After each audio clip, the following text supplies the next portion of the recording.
आज हम सीखेंगे कि किसी समीकरण को वज्र गुणन विधि द्वारा कैसे सोल्व करते हैं। मैट्रिक एग्जाम में आते रहता है कि समीकरण को वज्र गुणन विधि द्वारा हल करिए। समीकरण को हल करने की मुख्य रूप से तीन विधि है, विलोपन विधि, प्रतिस्थापन विधि और वज्र गुणन विधि।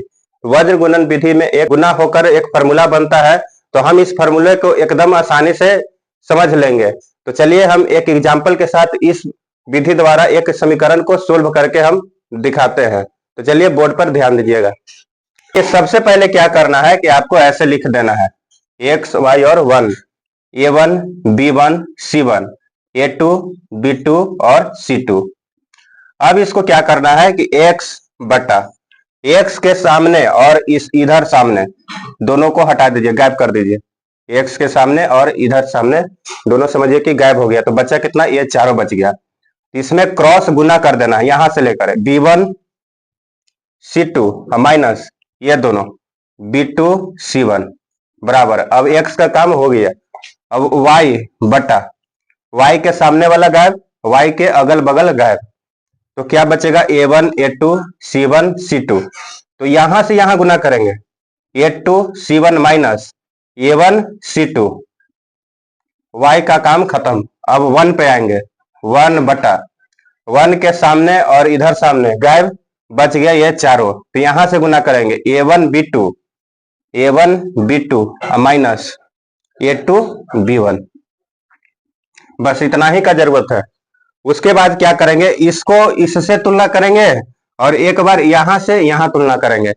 तो हम अगर तुलना करेंगे तो x बराबर क्या हो जाएगा, ये जाकर यहां गुना हो जाएगा।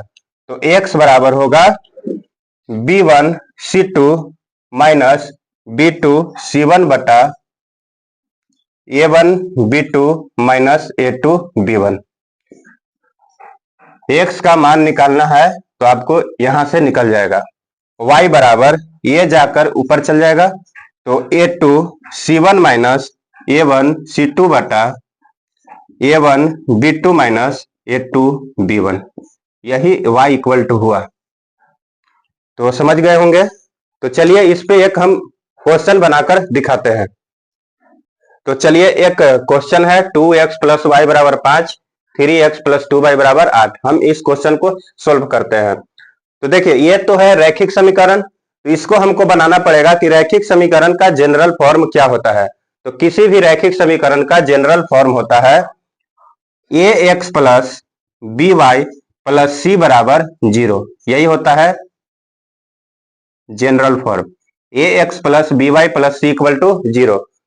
तो हम इसको क्या करते हैं, जनरल फॉर्म में लाते हैं। तो अचर पद बराबर के इस तरफ है, तो इसको हम इस तरफ करेंगे। तो 2x प्लस वाई माइनस 5 बराबर 0, 3x प्लस 2y माइनस 8 बराबर 0। अब क्या करेंगे, यह समीकरण फर्स्ट है तो A1 B1 C1 हो जाएगा, यह समीकरण सेकंड है तो A2 B2 C2 हो जाएगा। तो A1 बराबर 2, B1 बराबर 1, C1 बराबर माइनस 5, A2 बराबर 3, B2 बराबर 2 और C2 बराबर माइनस 8। अब यहाँ पे क्या करेंगे कि A1 B1 C1 ये सब का वैल्यू रखेंगे तो x का मान निकल जाएगा।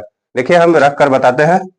x इक्वल टू, देखिए इसको ध्यान से रखना है, B1 का मान है 1 गुने C2 का वैल्यू कितना है माइनस 8, माइनस B2 कितना है 2 अगुने C1 है कितना माइनस 5 बटा A1 कितना है 2 अगुने B2 कितना है 2 माइनस A2 कितना है 3 अगुने B1 है कितना 1। तो x इक्वल टू हो जाएगा माइनस 8 माइनस माइनस प्लस 10 बटा 4 में से 3 जाएगा तो 1 हो जाएगा। यहाँ पे हो जाएगा माइनस 8 प्लस 10 इक्वल टू 2 बटा 1। तो इसीलिए x बराबर कितना हो गया 2, x का मान आया कितना 2।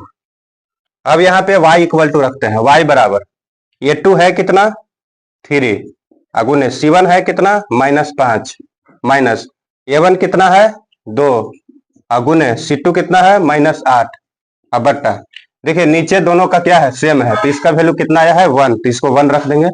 तो y equal to minus 15 minus minus plus 16 हो जाएगा। तो इसीलिए y इक्वल टू कितना 1 आ गया।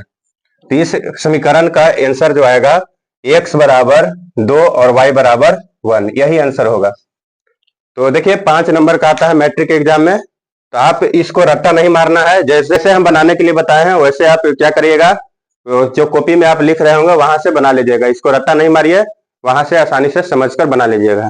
तो चलिए, इसी प्रकार का वीडियो देखने के लिए आप इस चैनल को सब्सक्राइब कर लीजिए। अगर आप फेसबुक पर देख रहे हैं तो पेज को फॉलो कर लीजिए। चलिए मिलेंगे नेक्स्ट वीडियो में।